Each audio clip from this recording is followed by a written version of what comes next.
Welcome to Blizzard Fire. We hope this video helps fire up your solution.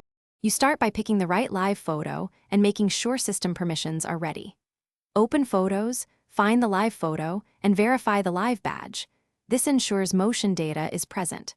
Once done, check settings so Wallpaper can access photos. Make sure low power mode is off because it can prevent animations.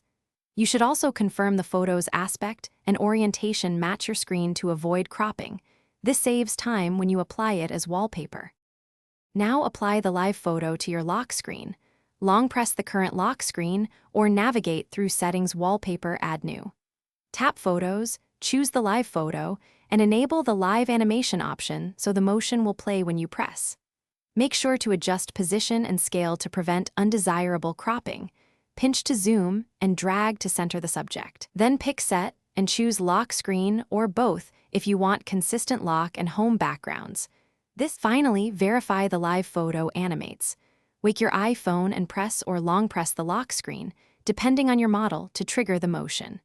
If it doesn't play, make sure the image is still a live photo in Photos and that haptics and motion settings aren't limiting feedback.